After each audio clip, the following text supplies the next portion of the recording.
Tolkien's work has long been celebrated, and his words have inspired a love for both literature and for writing in the many who have immersed themselves into his tales.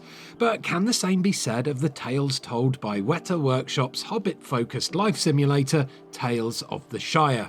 Everything feels promising when you first arrive in Bywater, the small village within the West Farthing near Hobbiton that acts as the location for the game.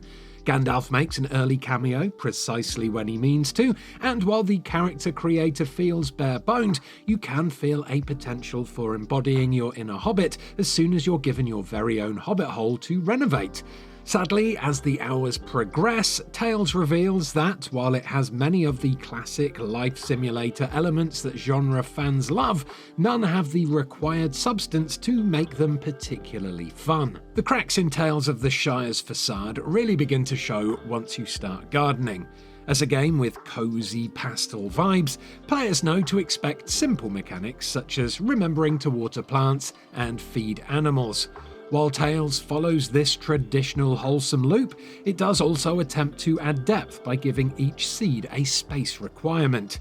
Since you have to purchase additional plant pots, this means you need to carefully consider each seed's placement if you want your garden to blossom. Alongside this, there's companion planting, where crops can have their star rating increased if they share a pot with a plant they like. Combined together, these should create a fun farming system where you can plan out the garden to maximise each seed's potential. So, what's the problem? Well, Tales undermines itself by allowing crops to grow out of season.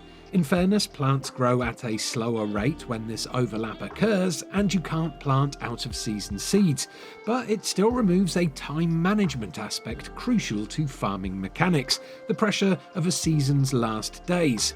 Will this crop be fully grown before the weather changes? Should you stick to seeds which take 3 days or risk one that takes 5? How will this decision affect your next season? Banishing these worries may sound useful, but in truth they destroy any incentives you may have for planning out your garden. After all, what's the point in checking a seed's growth cycle when you already know it will survive summer eroding into autumn?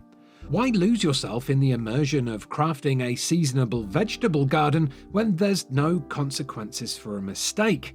Even farming needs to have stakes. It's a shame too, because gardening is closely tied to Tales of the Shire's core mechanic: cooking. Unsurprisingly, for a game about hobbits, you'll be doing a lot of cooking. In fact, it's what you'll spend most of your time doing, because the quickest way into a hobbit's good graces is with a good meal. Like with gardening, there's been an attempt to give cooking some depth. Rather than simply tossing the ingredients in a bowl to receive a full-plated meal, the goal is to move a disc into a little golden square, sitting somewhere between 4 ratings: smooth, chunky, crisp, and tender. You can also change an ingredient's flavour by adding seasonings, and if you do this enough times, you could also change the overall flavour of a meal. At the beginning of the game, you'll only have the ability to tenderize a few ingredients and control the meal's level of smoothness by chopping away with your knife. But even as you unlock more tools for your kitchen, you're never truly free of how trial and error the whole process felt. There's no way to tell how close the meal is to getting to the gold square while conducting a cooking activity, and sometimes you can't even tell if it's moved at all. Thanks to this, cooking boils down to doing the actions for a random amount of time while praying to the Valor that it will yield a positive result. Matters aren't helped by how Tales refuses to allow you the opportunity to go off recipe. It's odd there's barely any chance for culinary experimentation in a game where cooking is so central that it's often required for progressing the story. Instead of uncovering a recipe through your own wits, it's all down to befriending everyone in Bywater. Yet the real knife in the dark with cooking is how it's essential to the most monotonously important task in Tales of the Shire. Shared meals are when you sit down with fellow hobbits to increase their friendship levels by serving a meal, or one with a flavour that they're craving. But don't get excited. Dialogue? No. Fun interactions? No. It's just the same cutscene over and over again, with the only differentiation being the venue and whether a hobbit likes the meal. Thankfully, these cutscenes are skippable, but shared meals still wear thin, fast.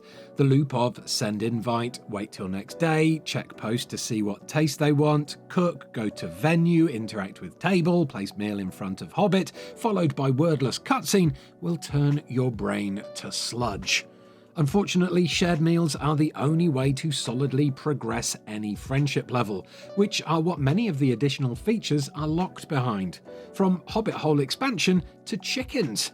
Worse still, you can barely take a break from hosting them, as characters can become disgruntled if the period between their meals grows too long, peer pressuring you to feed them via the local postman. You may even be tempted to leave some hobbits to their grumbling as disgruntled hobbits refuse meal invites, but this act can become troublesome if they need to attend one to progress the story.